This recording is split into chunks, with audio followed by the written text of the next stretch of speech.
class. Now we are going to start with exercise number 6.3 and अब देखिए similarity criteria देखते हैं कि दो ट्राइंगल सिमिलर होती कब है. Let us take two triangles A B C and D E F. तो ये कब सिमिलर होंगी? When their angles are equal. Angle A is equal to D, B equal to E, C equal to F. Right बेटा, ये तीनों बातें होनी चाहिए. और दूसरी बात, if the angles are equal then their sides also must be in the proportion AB by DE, BC by EF and then AC by DF. ये होना चाहिए. और ये क्राइटेरिया कौन कौन से बेसिस पे हम प्रोपोर्शनैलिटी प्रूव कर सकते हैं? या तो तीनों एंगल बराबर हो, या दो एंगल बराबर हो, या तीनों साइड प्रोपोर्शन में हो, या दो साइड प्रोपोर्शन में हो, और एक एंगल इक्वल होता है तो सिमिलैरिटी ऑफ द ट्राइंगल्स कहलाती है. So you must understand the concept of the similarity of the two triangles when they are said to be similar, when three angles are equal, when three sides are in the proportion, when two sides are in proportion and one angle is equal, when two angles are equal. Okay beta, so you must understand what is similarity of the triangles. Yes, 10th class. Now it's a very important theorem. If in two triangles corresponding angles are equal, कहता है कि दो triangle है हमारे पास और angles उनके equal है. A D के बराबर है, बी ई के बराबर, सी एफ के बराबर, ये गिवन है. तो कहता है then their corresponding sides are in the same ratio. तो प्रूव करो कि सारी की सारी sides are in the same ratio. Same ratio में है, ये हमें प्रूव करना है. And hence the two triangles are similar. और इसीलिए दो ट्राइंगल सिमिलर हैं. तो बहुत आसान बात है. तो हम क्या करेंगे, cut D P equal to A B. ये जो ट्राइंगल दी ना डी ई एफ, इसमें हम ए बी के नाप की डी पी कट कर लेंगे, ए सी के नाप की डी क्यू कट कर लेंगे, पी एंड क्यू को ज्वाइन कर देंगे. अब देखो क्या करेंगे. अब हमें इस ट्राइंगल को और इस ट्राइंगल को कॉन्ग्रुएंट साबित करना है. This is equal to this था, this is equal to this था, और हमारा ये एंगल इस एंगल के गिवन है. इसलिए both the triangles are congruent. Both the triangles are congruent, it means this angle is equal to this angle and this angle was also equal to this angle. Therefore both the angles are equal. When both the angles are equal it means both the lines are parallel. क्योंकि angle corresponding हो गए, both the lines are parallel. तो हमने अपना BPT लगा दिया. देखो यहाँ पे लगा दिया. जब ये पैरेलल आ गई तो फौरन बीपीटी लगा दो. तो बीपीटी में क्या होगा, DP by PE, D Q by Q F. Right बेटा. अब जब ये आ गया तो अब अपना example number 1 on page number 126 याद करो. क्या रिजल्ट प्रूव किया था कि this by total, this by total, वो वाला रिजल्ट लिख दो. या फिर आप प्रूव करके भी दिखा सकते हो. क्या किया था हमने, ये देखो उल्टा कर दिया था इस रिजल्ट को. जो ये रिजल्ट है इसको उल्टा कर दीजिए. ये उल्टा कर दिया मैंने. फिर +1 किया था, फिर एलसीएम लिया था. फिर जब इन दोनों को जोड़ेंगे तो ये पूरा बन जाएगा, इन दोनों को जोड़ेंगे तो ये पूरा बन जाएगा. This by this and this by this, hence proved. देखो मैंने यहाँ करके भी दिखा दिया. Example number 1 on page number 126 है. तो वो रिजल्ट लगाएंगे कि this by full and this by full. और फिर उसके बाद क्या करेंगे, क्योंकि डीपी हमारा ए बी के बराबर था, ए बी लिख दिया. क्योंकि डी क्यू हमारा ए सी के बराबर था, ए सी लिख दिया. Similarly we can prove A B by D E is equal to B C by E F.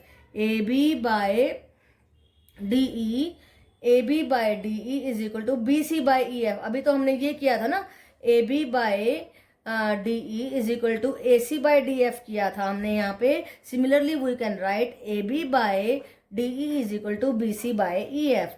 जब ये रिजल्ट और ये रिजल्ट मिलेंगे तो तीनों साइड आ गई प्रोपोर्शन में. A B by D E is equal to B C by E F is equal to A C by D F.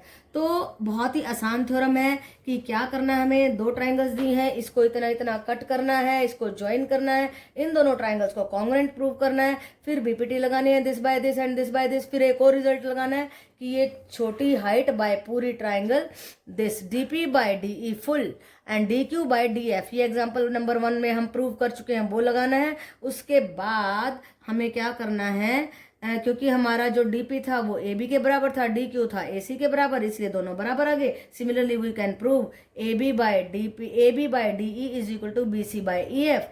जब इसको भी हम ऐसे प्रूव कर देंगे तो तीनों रिजल्ट को मिला करके A B by D E, B C by E F will be equal to A C by D F. तो हमने प्रूव कर दिया. When the three angles are equal then three sides are also in the proportion and then these triangles are similar. Okay तो पहला criteria हमने prove कर दिया. कौन सा क्राइटेरिया प्रूव किया, ए प्रॉपर्टी वाला A similarity criteria we have prove. Okay बेटा, yes 10th class, it is theorem 6.4 on the page number आपका 132 पे है। 6 point and very very important 32 पे है और ध्यान से समझना है, बिल्कुल कंफ्यूजिंग है। If two triangles and their sides are in proportion AB by DE, AC by DF and BC by EF, ये गिवन है, इसको ध्यान में रखना है। तो कहता है इनके सारे एंगल इक्वल प्रूव करके दिखाओ और बताओ कि ये जो दोनों ट्राइंगल्स हैं वो क्या हैं, सिमिलर हैं। क्या कहता है, if in two triangle sides of the triangles are in proportion that is in the same ratio the sides of the other triangles and then their corresponding angles are equal, hence the two triangles are similar. तो इसलिए दो triangle similar है, ध्यान से समझना बिल्कुल। देखिए क्या करेंगे हम, ओपी को जो है डीपी, ये डीपी है तो डीपी को कट कर लेंगे एबी के बराबर, डीक्यू को कर लेंगे इसके बराबर, इसको ज्वाइन कर देंगे। उसके बाद क्या करेंगे, देखो गिवन जो है उसके पे चले जाओ, AB बाय DE है, AB की जगह पे DP रख दिया, BC की जगह पे DQ रख दिया, ये दोनों बराबर आगे DF BC बाय EF के। ठीक है, अभी देखो जब ये दोनों हमारा DP बाय DE आ गया, DP by DE and DQ by DF, उस converse of example number 1 on page number 126 वो लगा रहे हैं, तो ये दोनों क्या हो जाएंगी, दोनों की दोनों लाइंस जो है पैरेलल हो जाएंगी। PQ will be parallel to EF, ये पैरेलल होते PE के बराबर आ गया, QF के बराबर आ गया। ठीक है, तो जब ये दो एंगल बराबर हो गए तो एंगल क्राइटेरिया से ये छोटी ट्राइंगल और ये बड़ी ट्राइंगल सिमिलर हो गई, और सिमिलर होते ही PQ बाय EF आ गया। Most important result, PQ by EF आ गया। अब ध्यान से देखो भाई क्या देखेंगे, AB by DE BC by EF के बराबर है, AB by DE PQ by EF के बराबर आ गया है। अब जब ये दोनों बराबर हैं तो BC इक्वल टू PQ आ गया। जब BC इक्वल टू PQ आ गया तो सारी समस्या ही खत्म हो गई। कैसे, देखो ये इसके बराबर लिया था, ये इसके बराबर लिया था, ये इसके बराबर हमने प्रूव कर दिया है। तो एसएस क्राइटेरिया से both the triangles are congruent. When both the triangles are congruent it means their angles are also equal. तो ये एंगल इसके बराबर होगा, ये एंगल इसके बराबर होगा, ये एंगल इसके बराबर होगा। राइट बेटा, तो और ये एंगल इसके बराबर था, ये एंगल इसके बराबर था, इसलिए ये एंगल इसके बराबर आ गया।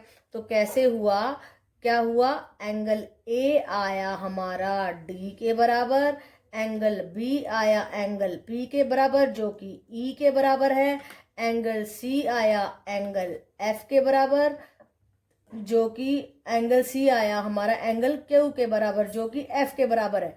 तो हमने ये प्रूव कर दिया अपना जो कि हमें प्रूव करना था, एंगल AD के बराबर, BE के बराबर, CF के बराबर। So by angle criteria both the triangles are similar। तो थोड़ा सा कंफ्यूजिंग हो सकता है, आप एकदम से परेशान भी हो सकते हो, लेकिन घबराना नहीं है, कुछ भी नहीं करना है। पहली बात तो ये अपना प्रोपोर्शन लिख लो। दूसरी बात, AB की जगह पे फिर हमने ये कट करना है, इक्वल कट करना है। उसके बाद AB की जगह पे DP रख दो, BC की जगह पे DQ रख दो। तो ये चीज़ें आ गई हमारी, और ये दोनों सिमिलर हो गई हैं हमारे BC बाय EF के बराबर। ठीक है, और ये क्या काम आ रहा है, ये जा रहे हैं हम यहाँ पे इस रिजल्ट पे, जो हमारा एग्जाम्पल नंबर 1 था ऑन पेज नंबर 126, उसका converse. If this by this is equal to this by this then the both the lines are parallel आ गई। पैरेलल आते ये एंगल इसके बराबर, ये एंगल इसके बराबर, तीसरा अपने आप हो गया। तो both the triangles are congruent ना, both the triangles are similar हो गई। तो PQ बाय EF आ गया। इस छोटी और बड़ी ट्राइंगल को सिमिलर क्यों किया, क्योंकि हमें PQ बाय EF चाहिए। अब AB by DE BC by EF के बराबर है, AB by DE PQ by EF के बराबर है, AB बाय जो है DE हमारे BC बाय EF के बराबर है। तो इन दोनों का फायदा उठाते हुए BC PQ के बराबर आ गया। BC PQ के बराबर आते ही हमारा जो है ये दोनों ट्राइंगल कॉन्ग्रुएंट हो गई, और कॉन्ग्रुएंट होते ही ये एंगल इसके बराबर, ये एंगल इसके बराबर, ये एंगल इसके बराबर, और ये इसके बराबर था, ये इसके बराबर था, इसलिए ये इसके बराबर और ये इसके बराबर। Hence proved. ओके बेटा, बेटा 10th class, now it is theorem 6.5 and it's also important लिख लीजिए। क्या पूछा गया है, if one angle of the triangle is equal to the one angle of the other triangle, अगर ये एंगल इसके बराबर है and the sides including the angles are proportion and this by this full, this by this and this by this proportion में है, तो हमें prove करना है कि दोनों ट्राइंगल सिमिलर हैं। कौन से क्राइटेरिया से? SAS, side angle and side criteria से both the triangles are similar. तो हमें गिवन क्या है? This angle is equal to this angle, ये लिख दिया, AB by DE and AC by DF, ये गिवन है। तो वैसे ही क्या करेंगे? DP को कट करेंगे AB के बराबर, DQ को कट करेंगे AC के बराबर, इसको ज्वाइन कर देंगे। अब देखिए क्या करना है, हमने जो AB बाय DE है, AB की जगह पे DP लिख दिया हमने, AC की जगह पे DQ लिख दिया। इन दोनों से आया कि PQ is parallel to EF, इसलिए PE के बराबर आ गया, QF के बराबर आ गया। अब देखो हमें क्या करना है, अब हमें दो ट्राइंगल उठानी है, ABC एंड DPQ, ये दो ट्राइंगल, इन दोनों को कॉन्ग्रुएंट प्रूव करना है। कैसे? ये एंगल तो इसके बराबर था, ये हमने इक्वल कट की थी, इसलिए ऐसे इस प्रॉपर्टी से both the triangles are congruent, इसलिए ये एंगल इसके बराबर, ये एंगल इसके बराबर, ये एंगल इसके बराबर, ये इसके बराबर था, इसलिए ये इसके बराबर हो गया, ये इसके बराबर था। देखो क्या किया हमने, जब ये कॉन्ग्रुएंट आ गई तो क्या हुआ, देखो ये x था, ये भी x था, ये y था तो ये भी y आ गया, ये z है तो ये भी z है, क्योंकि दोनों पैरेलल हैं इसलिए ये भी y आ गया और ये भी z आ गया, क्योंकि फिर ये दोनों एंगल भी बराबर हो गए। यही हमें प्रूव करना था, ठीक है ना बेटा। तो मैंने आपको लिख के नोटेशन में भी बता दिया है और ऐसे भी आप समझ लो, क्योंकि हमारे ये तीनों एंगल इसके बराबर आ गए, ये इसके बराबर था, ये इसके बराबर था, because both the lines were parallel and these were corresponding angles, therefore ये इसके बराबर आ गया, ये इसके बराबर आ गया। यही हमें प्रूव करना था कि ये इसके बराबर, ये इसके बराबर और ये इसके बराबर। ए क्राइटेरिया बन गया। ए क्राइटेरिया बनते ही both the triangles are similar, ABC। तो कौन सा क्राइटेरिया प्रूव किया हमने? SAS criteria, side angle side का क्राइटेरिया, कि अगर एक एंगल बराबर है और वो साइड्स जो है एंगल को कंटेन कर रही हैं वो प्रोपोर्शन में है, then the both the triangles are similar. Okay बेटा।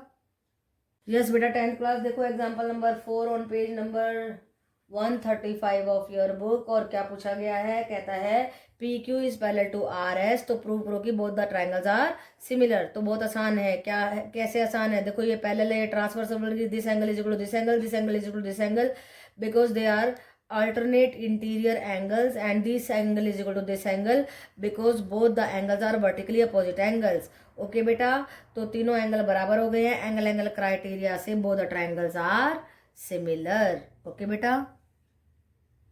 Yes बेटा, 10th class। Now let us see example number 5 on the page number 135 of your book and बहुत ही आसान है, सिंपल है, बस हम सिमिलैरिटी के क्राइटेरियाज लगाएंगे। देखो इस तरीके से दिया गया है ABC एंड RQP, इसी ऑर्डर में लिखना है, नहीं तो आप कंफ्यूज हो जाओगे।